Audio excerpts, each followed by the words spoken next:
this special series of Fire Chat that we have today. We have got few eminent peoples to speak, and as you know that you all have registered to this wonderful program today. So before we get started, I would quickly like to tell you that there are certain guidelines or rules that I'll request you. So the first thing is that during this presentation that we have, I'll request all the panelists to ensure that you're right exactly in the center of the camera. They are facing the camera, and they all go on mute. And if somebody on the panel wants to talk, please raise the hand. That is the one request to all the panelists. And to the participants, I'll first want to welcome you all again. And it's a wonderful turnout. We have been seeing that that people are really looking forward to hear this one. And while during this presentation, I'll request you all to please be on mute. If you have any questions for the speaker, please raise hand and put your question to the moderator. We will take your questions one by one. And in case if you have any problem with the audio, I would request you to switch off your video so that the bandwidth can be taken care of properly. And we have already got an overwhelming number of questions. And our moderator will today certainly ask those questions as many as possible.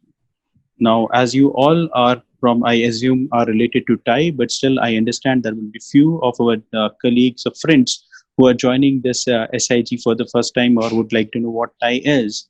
So TiE is the Indus Entrepreneurs. It was a group, NGO, not-for-profit, incorporated in 1992 in Silicon Valley.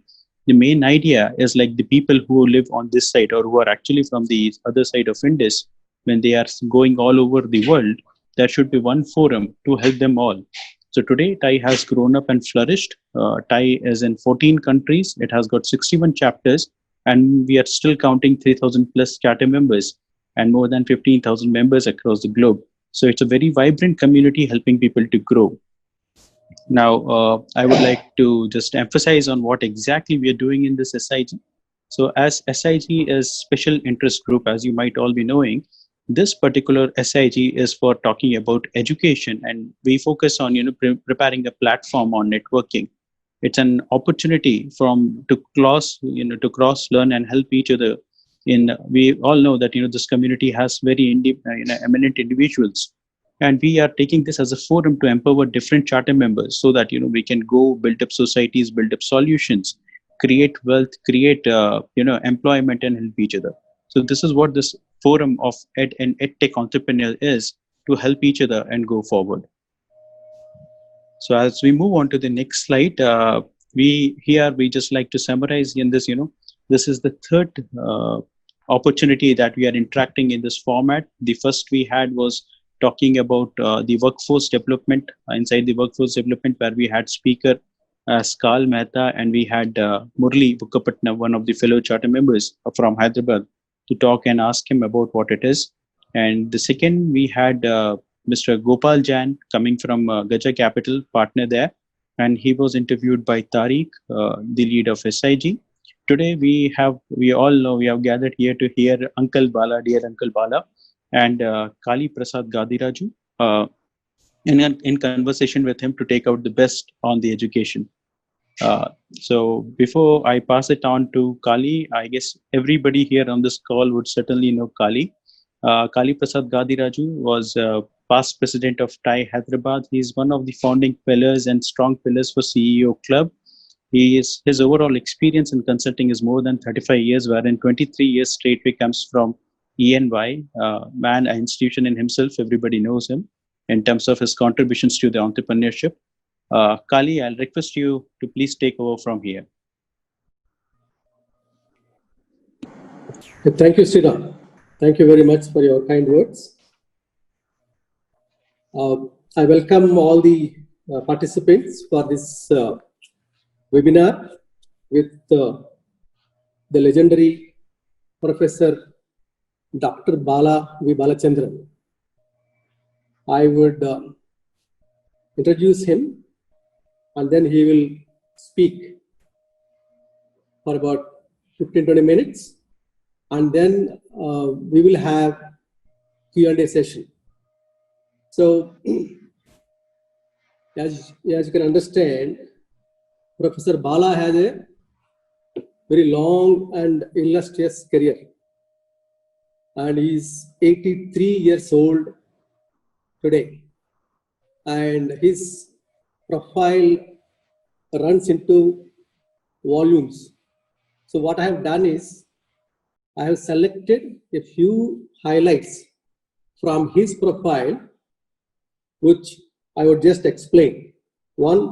First, he is a currently Kellogg Distinguished Professor of Accounting and Information Management of Northwestern University.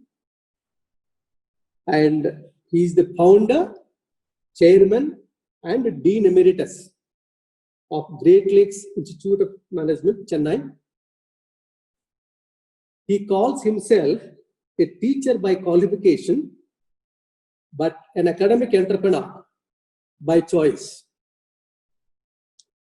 Professor Balachandran is one of the best known names in management education landscape in many countries like US, India, UK, Israel, Thailand, Germany, and Malaysia. In most of these countries, he has been instrumental in setting up various MBA programs and various business schools. He also serves as a consultant to the CEOs of many companies, education institutions, as well as governments of India, US, and Malaysia. Very important thing is that he played a key role in setting up top 4 business schools in India. One, he was part of the team that recruited the first set of faculty for IIM Bangalore way back in 60s.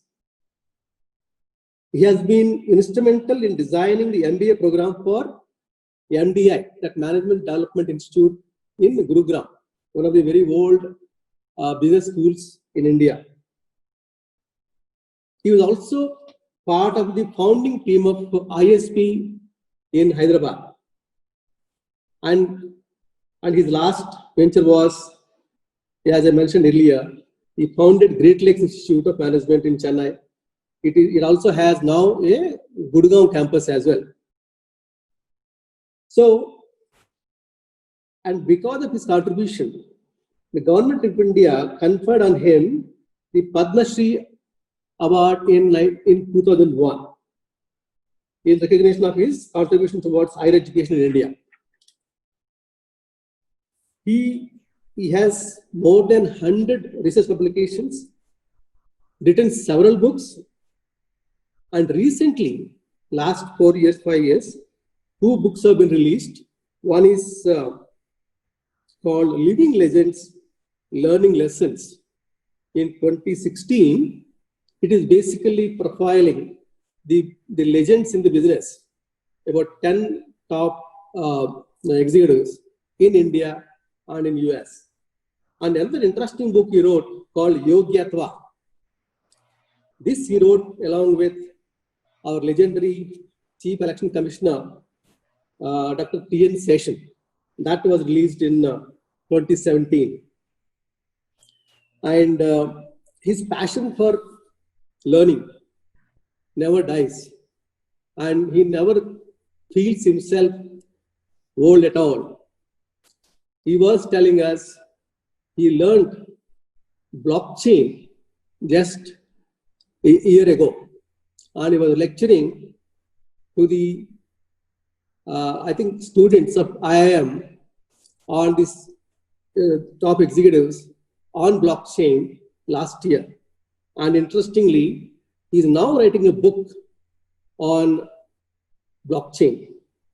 And if you see his academic record, he started as a maths and statistics student, BSc Maths and MSc Applied Statistics and MSc Engineering, and then turned to management education. And then he also did CPA, CMA, and Certified Internal Audit Programs. These are all, again, accounting-related qualifications. And of course, he has several PhDs as well. So, look at his career. He started as a science student, and he went to engineering, from there even to management, from there even to accounting and control. Now he's talking about strategy and various aspects. Now even talking technology such as blockchain. So he's one of these rare, I think, legends that we all should be proud of. That he belongs to.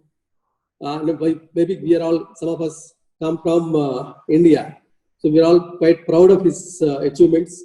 And now I think in this session we will learn from him his ideas and his thoughts on the future of global education, particularly the post-COVID scenario. So with that, a brief introduction, I would now request Dr. Bala Balachandran to take over and start his speech. Over to you, sir. Thank you very much, Kali. My friend Sriram and members of the organization of TiE Global.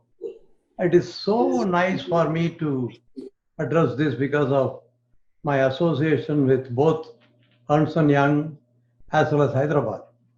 You know, the IIM, I had some thing to do, and the first 6 faculty of IIM Bangalore were recruited in my home in 1972-73. But anyway, but the ISB was very much created. Anyway, coming back, the world has changed. Let us come to today's topic. I would like to concentrate on the EdTech space and not anything. And the question answer, if there is some other industry comes in, I will take care. So I want to talk about performance with a purpose. And that too in an extreme VUCA world. Many of you know the word VUCA came up in the year 2007-8 when there is a big economic turmoil happened and many banks and many companies went bankrupt who are number 1 or number 2. Like, for example, even nobody could have ever expected Kodak to go out, or Toys R Us to go out now, or Sears to go out. There were several others. They were number 1 and number 2, but they went off. So the question is, there are some external shock comes and we go nuts. And whether we liked it or not, even as a matter of fact, about 5 months back, if I said to my faculty that we are going to do something online and whatnot, there will be a riot. Are you crazy, etc. Now there is no other choice except in going to this particular VUCA world and in a post-COVID way. And what we are expecting, what is the trend in US and Europe and things like that, definitely what is happening in Asia, in particular to India, because of my relationship in these 2 countries plus others, including Israel, we will definitely talk about some innovative things that are coming up in the next 1 year or less. I want to bring, let's go to the next transference. I would like to go to this, why this VUCA world. And I want to, we talked about VUCA means volatile, uncertain, complex, and ambiguous. But now there is something called PUCA, you know, like Ina Mina Dika, right? What is this PUCA? PUCA means Platform for Unmanned Cargo Aircraft. Industrial Revolution 4.0, which came into existence about 6 years back or so, is changing.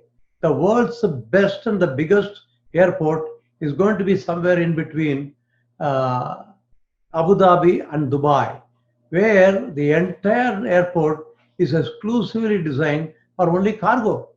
Now imagine a Boeing 777 or 747, any jumbo jet, taking off from New York all the way to Shanghai without even a single human being. No pilot, no flight attendant, nothing. Everything is cargo. It is like a huge drone. And how it is going. And they will reach in 20 hours rather than 25 days in a normal ship. So the key question is, which is cost effective? That VUCA world cargo and that aircraft is going to be more cost effective than anybody else. And you are also reaching the customer in 1 day compared to 20 days from the time of shipping or something like that. So the question is, what is the world tell us? I want to bring your attention to a very important mass experimentation which was forced on the people at the World War II. In the World War II, sometime like 1939 to 40, many of you were not born. I was born 1937. I'm 83 years old, all right, just for your information. So in that time, 39, most of the men were drafted and have to go to the war elsewhere. Guess what? You are forced to take only women to run all the factories, all the blue collar jobs, and guess what? The women outperform in terms of productivity, in terms of clean, quality, and things like that.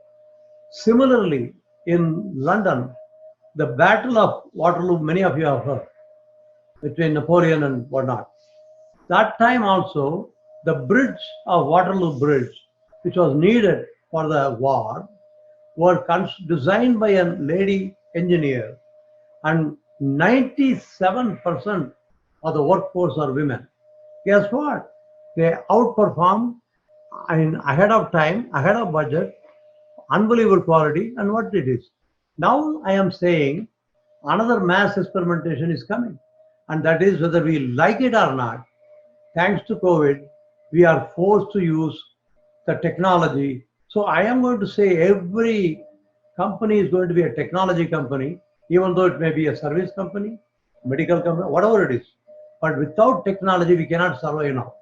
Similarly, every person, any professional, in addition to whatever job they are doing, they may become an entrepreneur with a sort of a mom and pop type.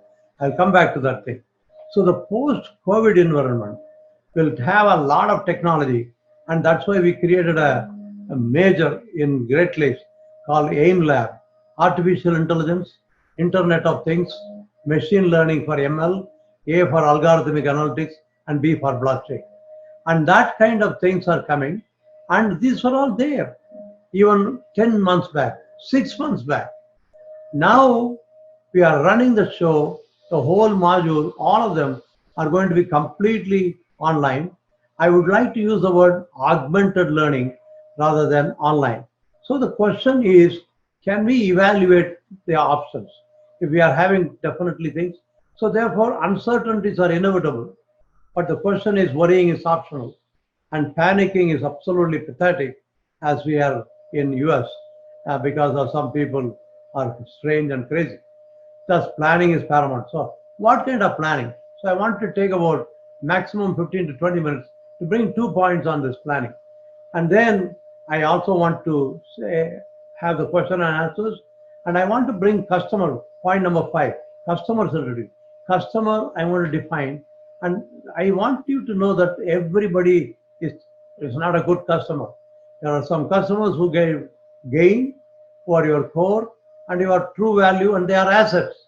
But there are some customers are customers. And I'm going to give you a chart. How do you define total customer profitability and cumulative profitability of a company? And I'm going to use an example of Procter & Gamble with 2 customers. So these 2 examples are important to answer the many questions and also to put the stage. So I am a believer in measurement, and even though that measurement may have measurement error, but it is better to have an objective way so that all of us will come to same number approximately. I also say the number may not be precisely same. That it is better to be approximately right rather than precisely wrong. So anyway, coming back, so we will do that. So that is then finally we can have as much of time as possible on the question answers. Can I skip the next one and go to the third one? These are all some of the questions. We'll go to that. Yeah. So let us look at the next one. Yeah, stop there. So now what is happening? There are 2, I want to bring 2 perspectives in terms of cost benefit. One of the things that is extremely important in this augmented learning of online, etc., not only it has become a necessity, but it is also cost effective. So I call it as a 4A. You have to look at it, the benefits and the cost. The 4 A's I am talking are essentially applicability and adaptability, of the education through a media like online. Then, of course, afford, that is applicability. Then it should be available. Zoom kind of things were not available last year. Availability or internet, as a matter of fact, before 1995. Accessibility, can access. So these are all the benefit part, and you can create dollar value or a rupee value or just a sort of a value. And then finally, the other side is affordability. So I want to talk about only 3 lines, namely, what is the benefit on anything that you do, what is the cost or affordability, etc., and therefore what is the net benefit. So let us look at that. And with the key objective of, we are talking education with technology, and that education should allow people to be employable. Very important. That is objective. Employability is the second E, and that engagement that we are doing should be energetic and not make people dull and depressing. So therefore, it should be engaging and energized to make you enthusiastic, and of course, it should be fair for all, equity, etc. So with these, we will talk about how do we do it. So there are 2 sides: the changing technology, global competition. I am positive MIT and many other schools are going to make even a degree affordable without stepping out of your village and get the degree from Cambridge, Massachusetts. So new products are coming, new competitors are coming, and at the same time global competition. These are all going to create a price going to decrease. The price of what we are charging is going to decrease. Similarly, the customers are going to demand, they want better quality, better functionality, better employability, and things like that. And at the same time, changing technology. And that means the costs are going up. So when the revenues goes down and costs go up, the net benefit that you are getting is going to be shrinking, and still it is going to be positive. How do we improve that? How do we compete in a new COVID world of augmented knowledge with an industrial revolution combined and all kinds of things happening in the process? Let us talk about that. Let me give you the first point of evaluating. Go ahead to the next one. And I am talking about AIMLA.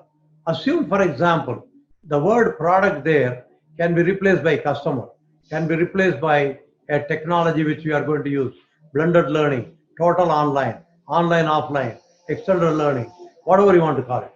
And then let us assume that there are 2 customers that are consumers, customer C and customer D, 2 different schools or 2 different students, 2 different courses, 2 different whatever it is. And let us assume with my evaluation of numbers in terms of dollars or rupees monetary, or in terms of benefits in a value kind of a thing, especially on a not-for-profit government kind of stuff. Let us assume for the moment the current system is giving you 100 points, and a percentage basis I'm converting to percentage. Customer C is giving you 100 points. Customer D, they are very satisfied with the existing. Now we are proposing something new. And what is the variable cost of that? Let us assume the variable cost is, it need not be in a financial term, it can be in a non-financial utility terms, 80% or 90%. And therefore the total contribution, not that, I'm not talking about the fixed cost, setup cost, only incremental benefit and incremental cost. All right, that is what I'm talking, like in economics. And let us assume the total contribution margin is 20%, 10%, that is this. Now I am using a new technology, new methodology that is going to improve my benefits by, I'm using this for generic because it can be used for in a manufacturing or a service industry of a sales and a cost, that kind of stuff in an accounting stuff. There are 2 options for me. I can either reduce the cost or increase the benefits or both. So let us scenario planning. Let us take a 5% improvement in the benefits, let us say. So that means 100 becomes 105. Note that the variable costs I used, the reason is they are linearly, proportionately increased with the number of students or number of customers, whatever it is. All right. So therefore, the 80 and 90 becomes 84, 94 and a half. Percentage of increase is 5% because the contribution margin increased to 21 and 10.5 respectively.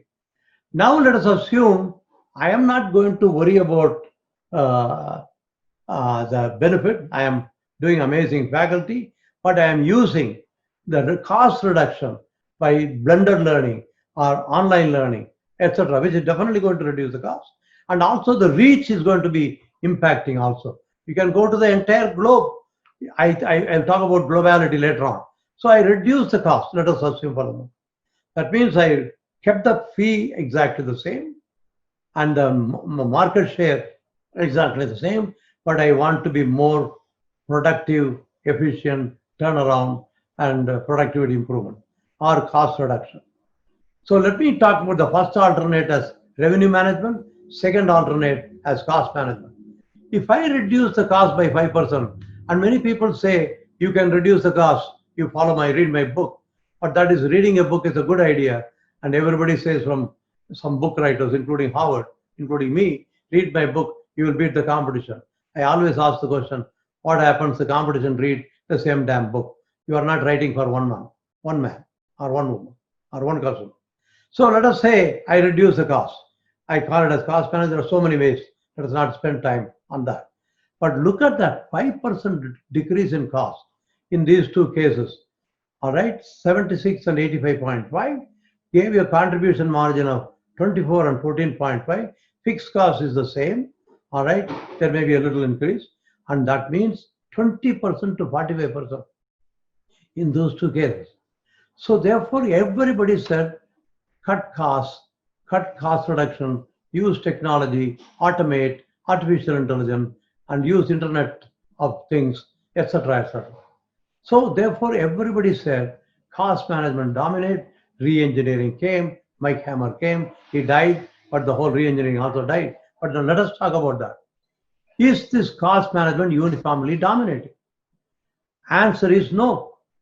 If and only if the variable costs are more than 50% of not the total cost of the associated revenue, then cost management is dominating. Suppose another customer is there and that customer who was rank number 3 now is coming to rank number 2, replacing D, and that is only 40%. Go to the next transparency. So C is still there, but the new guy or the new technology or new thing made your variable cost not more than 50% of the revenue, not total cost, but of only less than 50%. Let us say 40%. Now let us look at the contribution margin. It is 60%. If you increase the benefits by 5%, same story. 5% increase in 4, including both B or D. However, when I reduce the cost on the customer B, the cost reduced from 40 to by 5% to 38, the contribution margin increased to 62, but it is only a 3.3%. So if the variable costs are less than 50% of our revenue, I can prove that revenue management is dominating. So you maximize the benefits and then minimize the cost. Whereas if the variable costs are more than 50% of the associated benefit or the revenue of that case, then cost management dominates. So divide and conquer. So therefore, this will help us where online may be more cost effective, leave alone the applicability, etc., affordability point of view, and where it is less. I want this guideline to be in our mind to think about that. Let me go to the next point I want to talk about. So I will call it as a Bala's Forum: measure, monitor, manage, and maximize. If you want to maximize, you have to manage. If you want to manage, 50% rule will help you. And prioritization. Let us go back to the previous transfer, or even one more. So take this way. Note that when I am doing the cost management, if I focus on customer D, I get 45%. If I focus on customer C, I get 20%. In a mixed bowl of mixed nuts, cashew nut you prefer, not a peanut or a broken peanut. So how do you prioritize your courses? Prior to a scheme, I want to start with the maximum variable cost percentage first, next to that, third, so in that decreasing order. So the pecking order or picking order is based on where there is the highest variable cost, next highest variable cost, third highest variable cost. Whereas in the case of the next one, in the case of the revenue management, I would like to start lowest variable cost. That is what to be sold first. That is what to be served first.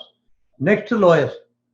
So if you put the two together, folks, you not only create a technology that is affordable, available, applicable, etc., but also most productive, so that you can effectively compete, because we are competing for the future. Now let us talk about why customer and not product. I'll take the next one. Next transparency. Let us take Procter & Gamble. It's one of the well-known FMCG company. I was on the board of Godrej and CRISIL and several other companies in India. We had a relationship with P&G. You might have heard a person by name Gurcharan Das, etc., wrote some amazing books, close friend of. So P&G in the year 1988, 1992 had two major customers. Walmart, accounting for 27% of the US sales in terms of a product, let us say, for an example, Pampers, disposable diapers. And the second most important customer was 21%, that is Kmart. Both of them were wanting it, but both of them are technologically different. I am talking before 1992, 91. So what happened was that there was, everybody says 30-70 rule, or 30% of the best customers account for 70% of the profit, and vice versa. First time I'm going to tell you, at that time I was a consultant and did a major study with some Ernst & Young partners actually, and we did what is called as a efficient consumer response. I'll come back to that. So let us take the simple point. Let us look at some simple analysis of what I did just before. Let us assume, because you cannot price discriminate, 1 unit of a 20 Pampers of a normal size for a kid of 1 year or less is $3 package in 1992. Cost to produce that by Procter & Gamble, $2.75 for both, no issue. And therefore the gross profit according to accounting is 25 cents for both, no issue. Everybody looks at a positive gross profit by a customer, by a product, by a region, and if it is positive, let's go ahead. But now suddenly we found that the selling, administrative, and shipping and other kinds of below gross margin costs, which we call it as selling, general, and administrative, is combined together. But in a technology world, it is going to dominate. And now, therefore, Procter & Gamble said, it is not enough to take the gross profit. Let us talk about operating profit by customer, not by product, because we can bundle you can sell something at a lower price and get the customer and then sell other products, and so customer group bundle. It so happened Walmart wanted vendor managed inventory, instant replenishment, electronic data interchange, all of them, and wanted the customer is not pay, wanted the vendor to pay. And that based on activity-based measurement, which I created that along with Bob Kaplan and others, 35 cents. Yeah. And that means, Uncle, and the operating profit is 10 cents negative. Whereas Kmart uses some archaic, normal human being taking an inventory management and then periodic replenishment once a month or once a time, 100,000 units. These fellows want the small units and economies of scale rather than economies of scope, and therefore the Kmart was profitable. Now let me bring the main point, and then we will stop for question. The next one. So therefore I created a graph. It is not symmetric like this, but like a whale-shaped graph. And I tried to put on the y-axis cumulative profitability, and on the x-axis one customer at a time. And it so happened, we thought using the gross profit, the cumulative profit will constantly increase or stay there, but never decrease. So the top 30% give you gross profit 70%. The other 70% give you 30%. So there is 100. But suppose you take the operating profit after the cost to serve, which I am creating a term now. The customer, the top 30% alone, if they were there, you have 250 to 270%. That is, your total profit is 2.7 times, 2.5 times bigger than what you showed. And I call them the green customers. They are your core customers. They are your gain, and they are your true assets. Then you have some other customers in the yellow range, neither create nor destroy value, and you need them to take care of the fixed cost. And you cannot have idle capacity too much. So we had them. That's fine. So the cumulative profit is still 270. Now comes the Walmart, which is in the red region. Kmart is in the green region at the earliest time. Now, if I put this negative 15 rather than positive 25 of Walmart, the cumulative profit suddenly decreases from 250 to about 170% or 160%. And there are similar people like that. And therefore, what is the point? If I take this operating profit also into consideration, then the cumulative profit keeps decreasing to the 100%. So therefore, Kaplan and others said, if you have, so who are these customers? They are not green, but they are red. They are not customers, but customers, a new term defined from India. They give you nashtam because they give you custom. And not only that, these customers bring down the cumulative profit. They are not core customers, but they are bored. And they are not assets, but T is silent. Do you know the difference between an asset and an ass? If you know it is an ass, will you serve them? As a matter of fact, Kaplan says, why do you fire these customers like Walmart? Recommend them to your competition. Let us not talk about that right now. So, folks, this is the point. If you fire Walmart because they are most intelligent, more tech savvy, now they want RFID and all of them, then what happens is instantaneously you create 27% of idle capacity. If the 27% of idle capacity even came, the cost of goods sold will not be $2.70. It may be even close to $3. So the question is, what do we do? Can we fire these customers? But we have to use the technology to make a win-win. And how do I do that win-win? This is the last transparency. The win-win is by an extended strategic alliance. Go to the next chapter. Sir, Professor. So let us assume the middle line, middle diamond is Procter & Gamble. You are looking at the cost to serve, which is the bottom of the pendant node of the value chain. So that particular, let us call it as player number 3 or alliance number 3. Buyer value chain is Walmart. Number 5. Let us say the profit for them is P5. My profit is P3, Procter & Gamble. Hello? Sir, this can we, that people are dying to ask questions. They want to discuss? Yeah, sir, people are dying to ask questions. No, I'm done. In about 2 minutes, I'm done. You'll take as much of time as possible. Sir, so the question is, how do you make, you cannot fire them, but you have to make Walmart better. And guess what? Kmart learned from them, like this COVID and this stuff. So now the question is, if P3 is the profit for Procter & Gamble, P5 for Walmart, what can I do so that Walmart, I cannot increase the price and I have to serve all this stuff, and therefore how do we create value together? Alliance. That's why I said strategic alliance. Now I can make sure the trucks which are coming empty can always do the job of distributing Walmart customer on the way back.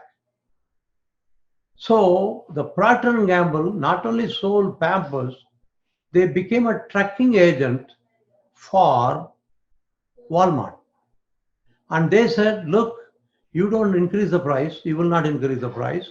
You want to keep the same price, but I am losing. You want me as a supplier rather than Kimberly-Clark, and therefore take this.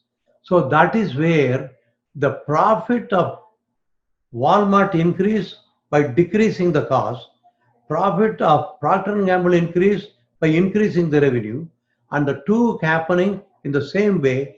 That is where efficient consumer comes. Why I brought all this stuff? I'm done. The reason is the question. I'm going to give you some answers, and I am going to invoke these things so that the answers will be more effective. The entire PowerPoint will be available to you. Now I will open for discussion, and you can go for the whole 30 minutes right now. Thank you, sir. Thank you very much for this very excellent, detailed exposition of entire cost management and revenue enhancement. How do you manage the value in any business process? And I know this is applicable to all businesses, including the education businesses. The same principles apply to this as well. So now I have a few questions which I have taken from the participants' questions and aggregated them. There are many questions actually. More than I think 40, 50 questions are there. We have just aggregated some of them, and I'm asking some of the questions to you.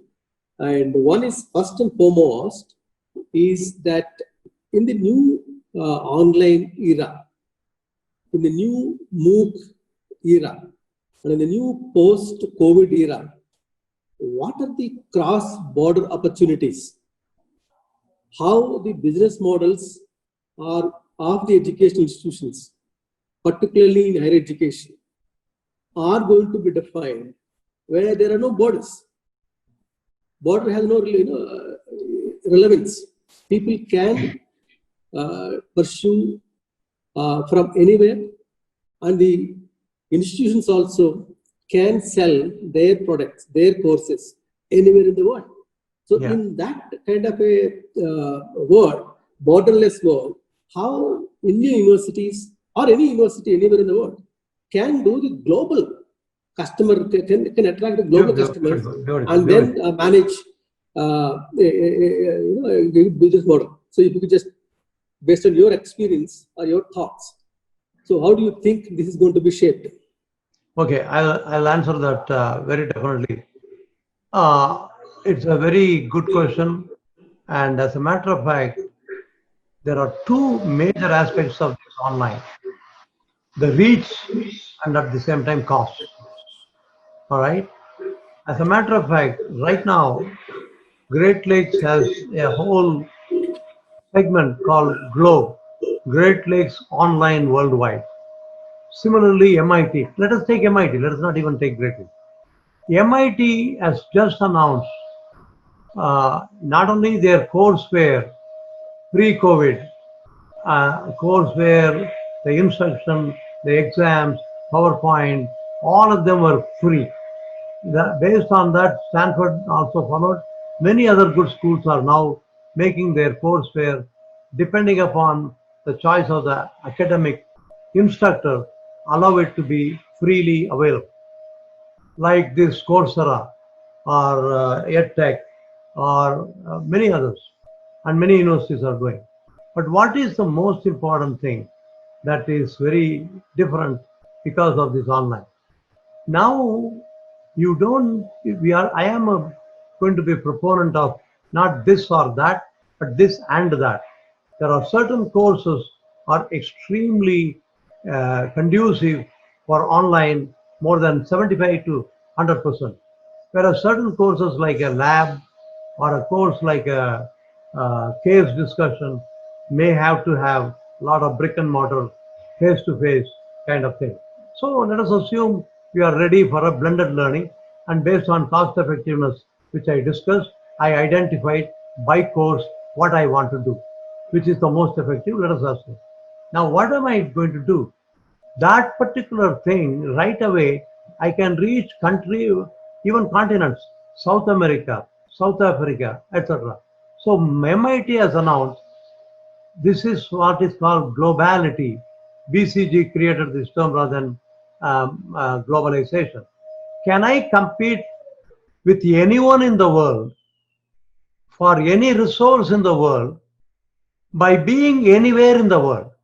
Can I be in Manamai village near Chennai or near Hyderabad, a village, and compete as a school, compete with MIT or vice versa. For any faculty, even any resource, and for any resource, any faculty, and staying anywhere. Can I compete from anywhere in the world with anyone in the world and for any resource in the world? If that means globality, let us say MIT wants to do that. So now they are saying you don't need to come to Cambridge. Not only that, I am going to make my 4-year undergraduate program to a 3-year. Look at that. Why online can do it? You ask a fundamental question. Is a 4-year program is needed for an undergraduate? And the brighter students are all finishing it in 3 years. Now, if the technology of online, by repeatability of the thing in his home or her home, can make the total time to become 3 years, leave alone the cost aspect of it, money aspect of it. 1 year of time in a discounted present value of employability and whatnot, it's going to be huge. So they say you can not only get that, not only you take our course free, but you want to willing to pay a small fee to examine you, and you pass that exam. MIT will give a degree at a village near Hyderabad or Chennai. All right, and that is amazing.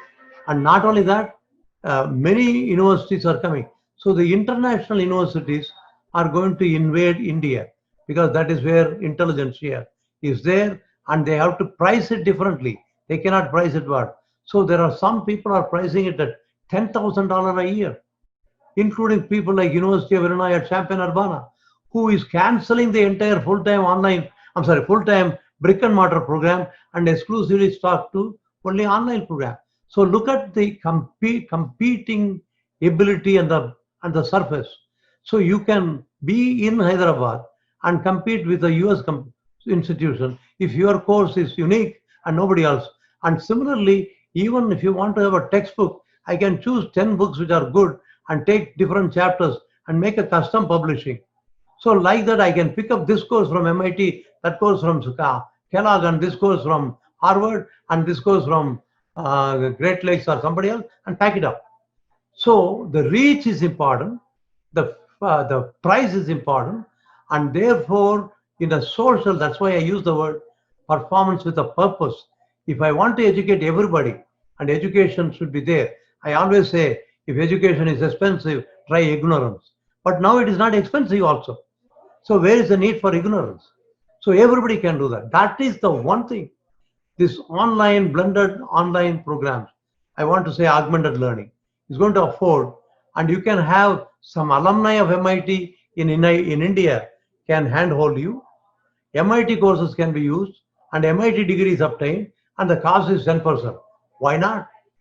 That's where it is. Sorry, you are muted.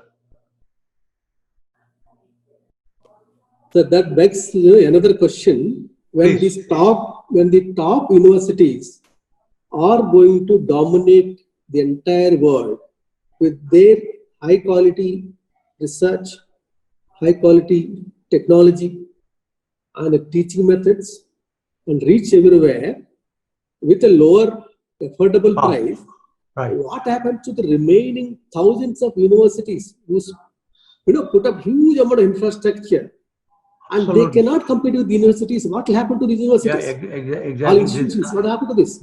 See, this is unfortunately the truth. We all thought about when computer came, we said if this computer takes over, what happens to our people? Actually, so you have to upskill and reskill. That's simple. You see, the point is, I believe in 1 year time, when we mature on this online, about 25% of the educational institutions are going to do something else. They cannot do what they are doing now and survive. I am positive. I'm not talking simple, or maybe more. I'm not. You don't ask me what is exactly the number. So it is a second event that is going to be happening in even in India. For example, 4 years back, we had only about 1,000 business schools in the entire country of India. When I started, not 4 years, 10 years back. Then 4 years back, that 4,000. That 1,000 became 4,000. Then 4 years back it became 2,000. Now it is coming down. So there are too many business schools were there. As a matter of fact, we had even a Mumbai business school where Sriram came from, and that has to go bankrupt or go completely close. So the question is, if you are not upskilling and reskilling at any age, and whatever was successful, this Uber and Airbnb have challenged a lot of things. The technological disruption, business model depression, on top of it, educational media disruption, which is what we are going to face, is going to make survival of the fittest. And the question is there, and also it makes a level playing field. Previously, if a school is 80 years old, 100 years old, that was good. Now, all of us are going to be 2 years old in terms of this online. Whichever 2-year kid is going to be a superhero is going to survive and succeed. That's where it is going to be. So upskill, reskill right now. And that's why we have Glow in Great Lakes. Sir, the challenge is, the change of all these universities, if they have to really change and adapt, they will need at least about 2 to 3 years to change. But can they afford? Because the competition is so intense and so fast adopting, and they are actually killing these universities. Can something be done by the government or anybody to protect the institutions absolutely. once time before they are able to change? Yeah, I tell you what, this is what it is. For example, do we have quality faculty? I'm taking one more part of the same question. The answer is the same. We have amazing schools, but do we have quality faculty? Even for a PhD program? I don't think so. But at the same time, suppose this online blended learning is there, then all I need is only quality faculty who is available and accessible and affordable in India. The Mike Porter's class, my class, can all come under any of the top. I brought 11 top faculty of US in the month of May, like Srikant Dattar and Vijayanaran from Harvard, Srinu Srinivasan Agira from Stanford, myself, Sunil Chopra, Deepak Jain, the Dean of Chicago Booth, Madhavan, all came. Can I do this in a brick and mortar space? No. They were in the home. So now that is affordable. Now the most important thing is, why did I put that customer probability, that extended value chain? Now this is where India or a school in India has to understand, I am going to have a strategic alliance, not mergers and acquisition.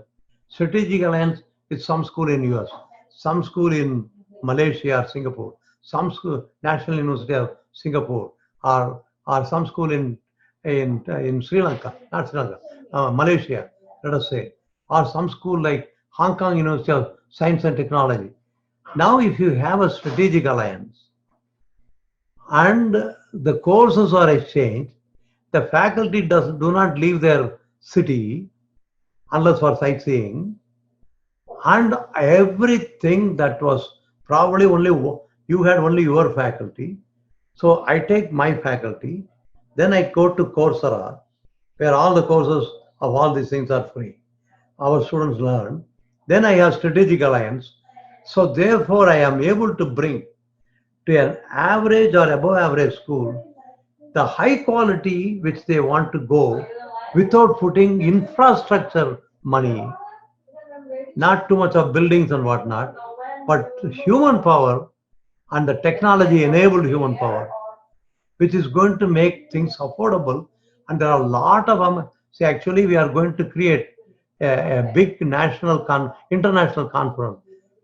in one of the big cities in US, where 5,000 professors from India will be there for 2-day conference, so that each faculty member is going to have a network with at least 1 or 2 faculty members from US, and we are going to also have 5,000 faculty members, most of them of Indian origin, not necessarily white or whatever color.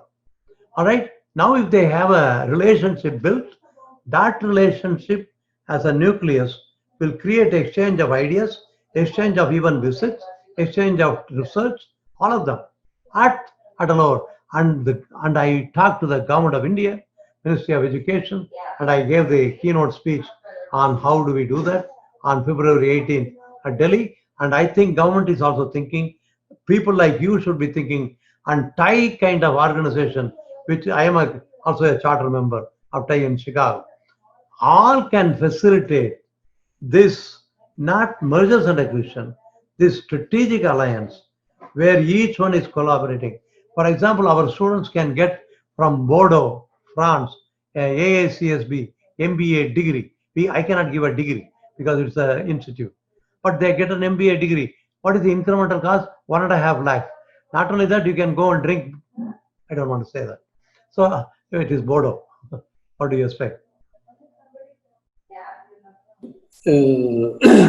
This, so far we have seen the collaborations in terms of faculty exchange, in terms of course exchange, in terms of student exchange, but we have never seen much of a infrastructure sharing. In the alliances.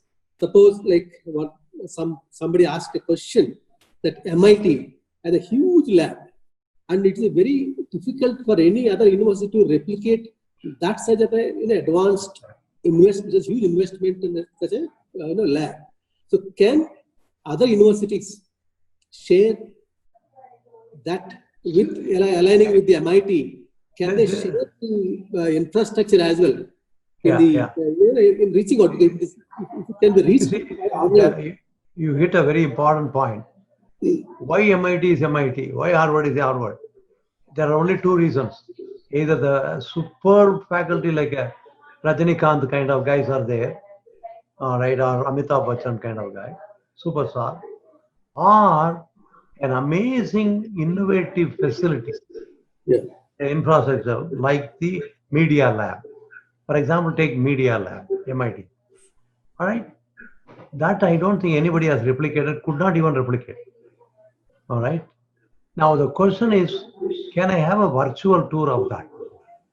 I have a lab, affordable lab, but not anywhere near the MIT quality or standards. Can I? And the beauty is, I use the word with a purpose. Now the world is slightly moving toward not corporate social responsibility forced, but hey, why not we share? Why not we care? And we are all like this. COVID is also giving an experiment. Nobody is immune to COVID. And actually, the richest people are getting more affected, and the most advanced country is the worst case in the COVID experience. That is US. So the question is, this so-called purpose has come. Can I care and share? Can I also support a real superstar who cannot even afford to come to US? Can I do some joint research together? So we are now creating even some kind of, this whole idea of this 5,000, it is actually, you can talk to this group. There is something called another MIT. It is Maharashtra Institute of Technology in Pune. And there is a group of people. There is a guy by name Rahul Dravid. And there is a Vishwanath, not Dravid, Rahul Karad. Rahul Dravid, you know. Vishwanath Karad, I'm a cricket guy. So Vishwanath Karad's son has created a sort of more than 2,000 square mile, a square kilometer campus. And they are campaigning this thing because they had an international congress within India. And I was a keynote speaker.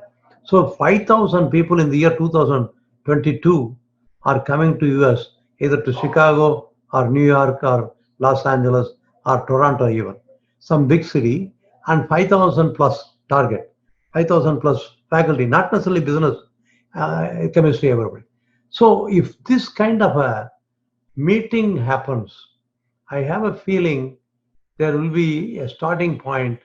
This is outside the government. The government does not put a bind or does not bite you, but allow you to flourish. But if it is government done, then it is one day, and then it happens. The mom show, nobody wants.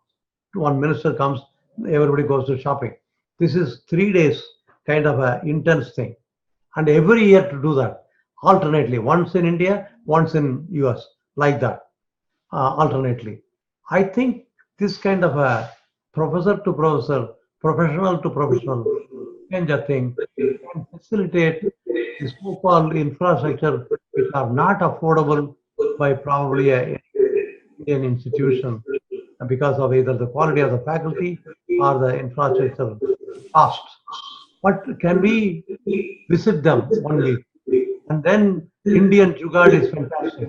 So can I improvise a media lab, not equivalent, but sort of, with a combination? I think we should aim high. Even if I fail, I'm not going to really fail. If I am aiming low, then it is not going to be hard. Let us go and shoot for the moon. That's it.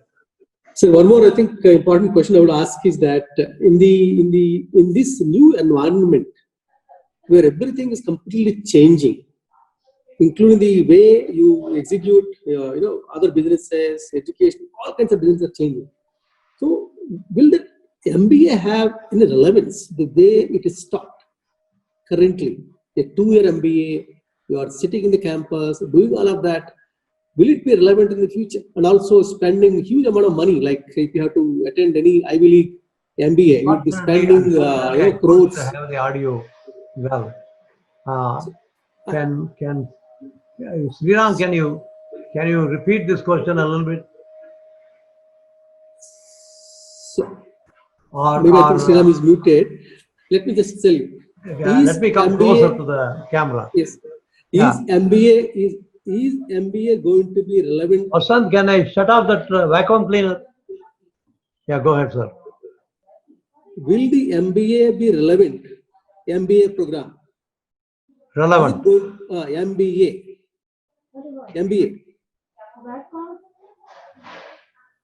MBA relevant, or what is the other one?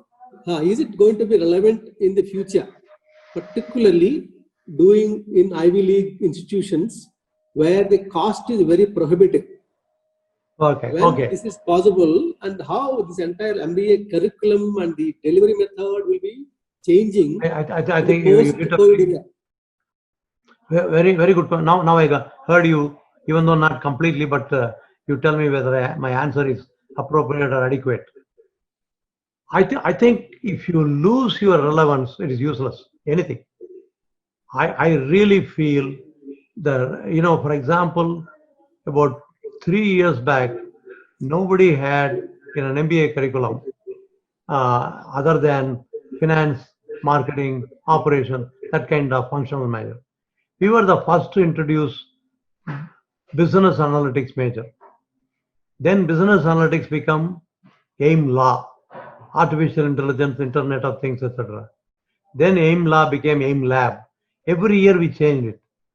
The reason is relevance. Now, believe it or not, 70-80% of our students are engineers. So these fellows are very quick to understand the other engineering aspect or data aspect of it or digital technology aspect of it. So if you don't do, even if you have a great program which is amazingly successful 3 years back, is that relevant today? That is why I want to bring the employability, very important. So therefore it should be relevant. Now this is where I really feel this augmented learning is going to make.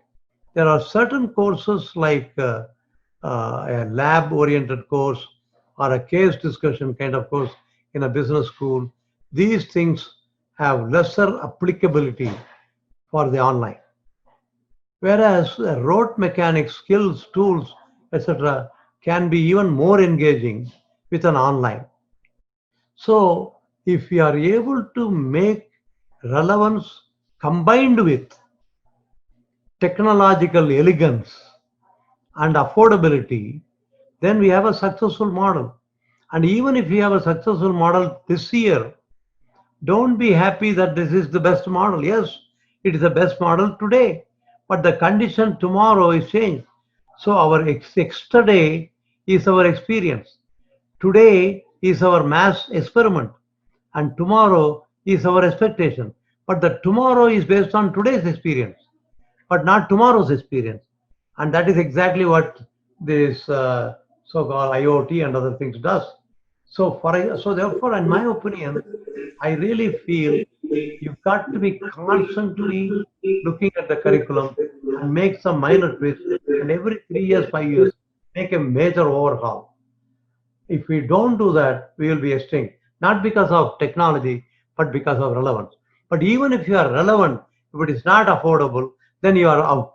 So therefore, you need the technology. The two together is formidable weapon. And you have to ask the question, where I am going to put more online type, where I am going to put more case type or discussion type, lab type, and where I can do some new ways with which I can do both affordable by strategic alliance. And even after you finalize all your decision, don't stop. Revisit next year. Sir, I have one last question. Is that in this completely online world, are we not going to lose the joy of friendships, the joy of connections, the joy of being together, the joy of living in the dorm, in the hostels, and learning together? The students learn the skills, the knowledge from all these tools, but the basic leadership skills, the emotional skills, or your empathy, etc., will be developed only when they are with these two other students. They learn from the other students, they learn from the professors, they get inspired by the teachers. All these things will be lost in the completely online model. So, what do you think that is going to be there in the future for this kind of situation? How do we teach I think it's a fantastic question. There are two aspects of this in my answer. One is a sort of a regulatory. Am I better off staying 6 feet above the ground with each other or 6 feet under the ground?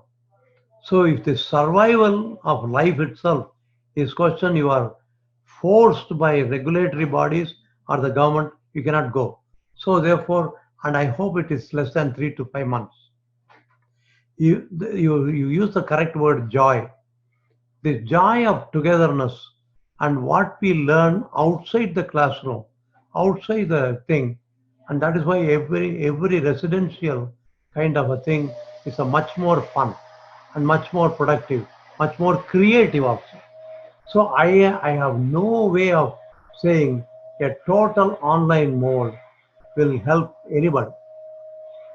Even if it is an online, for example, in Chennai, there is a company called Kevin Care, and they are going to completely eliminate all the brick and mortar buildings and lease it to somebody else. And then the people are going to meet in a hotel every month for 2 days. So the question is, if you are forced not to meet with each other like what we are doing right now, there is no excuse, and therefore we want to still learn. A second best alternate like all the online is okay, but the first best alternate is, in my opinion, a blended program.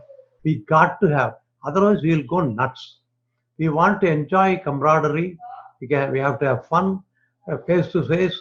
The whole idea of Gurukulam that is basically on that kind of thing. So, in my opinion, without a total, with a completely total online, is a path to boredom as well as maybe completely even extinct, because people can cut the cost more. Then how are you going to compete?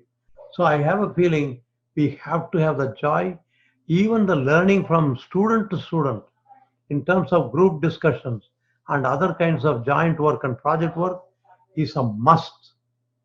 And that is a very good form of learning. And of course, face to face with a faculty like a Gurukulam. I require many of my faculty to stay in the campus because the learning happens actually outside the classroom. So there is no substitute. You cannot substitute face to face. That the joy cannot be virtually made, however virtual it is. All right. So you have to have the touch and feel, the smell, the five sensory perceptions of our physical body has to be intertwined. Otherwise, we'll have all kinds of disease and psychopaths can generate in the world if they are talking to the machine only. I would like to say that there may be still some more questions. If you have any question, please filter through either Sriram Iyer or Kali, and I will reply to you in less than 48 hours by an email. Any question? Thank you very much for your time. Thank you, Kali. Thank you, Sriram, every member of the organization. Funny. Thank you very much, sir. Thank you very much. Now I request our chairman of our EduSIG, Tariq Khan, to take over and say a profound word of thanks. Hi, Tariq, over to you. Thank you, Sriram. Dr. Bala, wonderful talk. We are honored that you came and joined our special interest group. This is a group where we have more than 100 members, and our idea is to connect. And in this post-COVID world, for sure, we are connecting. I am connecting with people I have never spoken with before, and I have more connections, and we develop a relationship. So this is the new model. Now, in the talk today, I am inspired. There's no doubt that learning is continuous, and we see you as a perfect example of that. And whether it's details of accounting or talking about pilotless cargo planes, I had not heard of that. You talk about the importance of augmented reality, connect that with metrics, and we get all of that from you. You have the experience and you connect the dots, and it is something that we will all take inspiration from. So thank you for that. Not just what the connection of the dots means for now, but what it implies for the future. Very, very, in some ways, troubling times, but also in many ways, opportunity times. And this thing about blended learning, and colleges in 2 years will need to find a use for their space. All of this stuff is fantastic to hear reinforced. So thank you very much for your time, and I would just like to spend 1 minute more on the future.